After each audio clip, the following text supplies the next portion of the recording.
ಬಾಂಗ್ಲಾದೇಶದಂತಹ ಪರಿಸ್ಥಿತಿ ಭಾರತದಲ್ಲೂ ಸಂಭವಿಸಲಿದ್ದು ಜನರು ಪ್ರಧಾನಿ ನರೇಂದ್ರ ಮೋದಿ ಅವರ ಮನೆಗೆ ನುಗ್ಗುತ್ತಾರೆ ಎಂದು ಮಧ್ಯಪ್ರದೇಶದ ಕಾಂಗ್ರೆಸ್ ಮುಖಂಡ ಸಜ್ಜನ್ ಸಿಂಗ್ ವರ್ಮಾ ವಿವಾದಾತ್ಮಕ ಹೇಳಿಕೆ ನೀಡಿದ್ದಾರೆ.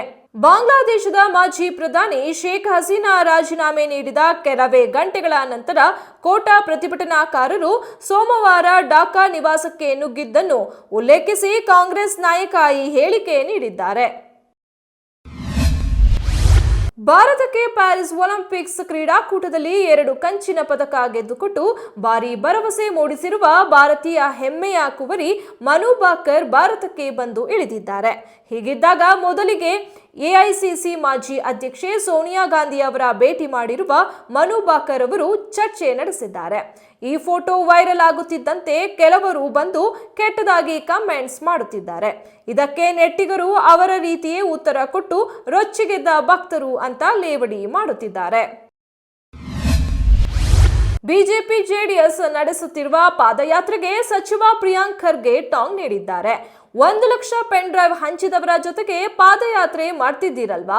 ಯಡಿಯೂರಪ್ಪ ಸಿಎಂ ಸ್ಥಾನಕ್ಕೆ 3 ಬಾರಿ ರಾಜೀನಾಮೆ ಕೊಟ್ಟಿದ್ಯಾಕೆ ಗೊತ್ತಾ ಎಂದು ಪ್ರಶ್ನಿಸಿದ್ದಾರೆ.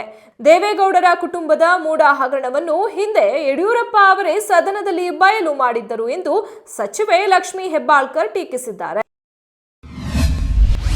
14 ವರ್ಷದ ಬಾಲಕಿ ಮೇಲೆ ಅತ್ಯಾಚಾರ ನಡೆಸಿದ ಪ್ರಕರಣ ಸಂಬಂಧ ಹೆಚ್ಚುವರಿ ಜಿಲ್ಲಾ ಮತ್ತು ಸೆಷನ್ಸ್ ನ್ಯಾಯಾಲಯ ಮತ್ತು ಪೋಕ್ಸೋ ತ್ವರಿತಗತಿ ವಿಶೇಷ ನ್ಯಾಯಾಲಯ 2 ಮಂಗಳೂರು ತಾಲೂಕಿನ ತೆಂಕ ಎಡಪದವು ಗ್ರಾಮದ ಬೋರುಗುಡ್ಡೆಯ ಪ್ರಕಾಶ್ ಎಂಬಾತನಿಗೆ 20 ವರ್ಷ ಕಠಿಣ ಕಾರಾಗೃಹ ಶಿಕ್ಷೆ ಹಾಗೂ 50,000 ದಂಡ ವಿಧಿಸಿದೆ. 2023ರ ಜನವರಿ 17ರಂದು ಬಾಲಕಿಯು ದೊಡ್ಡಮ್ಮನ ಮನೆಗೆ ಹೋಗಿದ್ದಳು.